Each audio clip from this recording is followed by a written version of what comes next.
आणि महत्त्वाची बातमी, मालवण पुतळा दुर्घटनेप्रकरणी महाविकास आघाडीचे 1 सप्टेंबरला मुंबईमध्ये आंदोलन होणार आहे। हुतात्मा चौक ते गेटवे पर्यंत सरकारला जोडे मारो आंदोलन करण्यात येईल असं उद्धव ठाकरे यांनी म्हटलंय।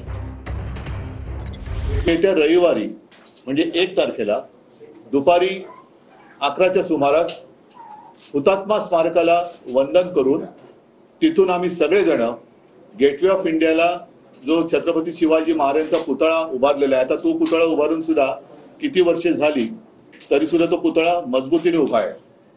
या पुतळ्याच्या समोर आम्ही सगळे जमणार आहोत आणि ह्या निर्ढावलेल्या सरकारचा निषेध करण्यासाठी सरकारला जोडे मारो हा कार्यक्रम आम्ही तिकडे करणार आहोत। येत्या रविवारी म्हणजे 1 तारखेला दुपारी 11च्या सुमारास हुतात्मा स्मारकाला वंदन करून तिथून आम्ही सगळे जण गेटवे ऑफ इंडियाला जो छत्रपती शिवाजी महाराजांचा पुतळा उभारलेला आहे, आता तो पुतळा उभारून सुद्धा किती वर्षे झाली तरी सुद्धा तो पुतळा मजबूतीने उभा आहे। या पुतळ्याच्या समोर आम्ही सगळे जमणार आहोत आणि ह्या निर्ढावलेल्या सरकारचा निषेध करण्यासाठी सरकारला जोडे मारो हा कार्यक्रम आम्ही तिकडे करणार आहोत। पुतळा कोसळल्याच्या घटनेनंतर महाविकास आघाडीचे 1 सप्टेंबरला मुंबईमध्ये आंदोलन होणार आहे।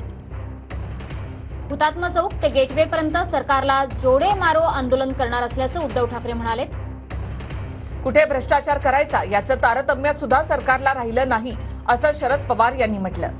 तर सरकारनं मोठा भ्रष्टाचार केल्यानं आज पुतळा कोसळला असं शरद पवारांचं म्हणणं आहे। राज्यामध्ये भ्रष्टाचार टोकाला पोहोचलाय असं देखील शरद पवार यांनी म्हटलं। गुन्हा दाखल करणार म्हणजे गुन्हा झाल्याचं सरकारला मान्य आहे असं उद्धव ठाकरेंचं म्हणणं आहे। राजकोट किल्ल्यावर पुतळा उभारताना मोठा भ्रष्टाचार झाला असा आरोप उद्धव ठाकरे यांनी केलाय। मोदी शहांचे दलाल हे रस्ते अडवून बसलेत असं पत्रकार परिषदेत उद्धव ठाकरे म्हणाले। महायुतीने भ्रष्टाचाराचा कळस गाठलाय। महाराष्ट्रामध्ये प्रचंड किळसवाणा प्रकार सुरू आहे असं उद्धव ठाकरे यांनी म्हटलं आहे। राज्यातील सरकार कमिशनखोर आहे, त्यांनी मोठं पाप केलंय असं नाना पटोलेंनी म्हटलंय।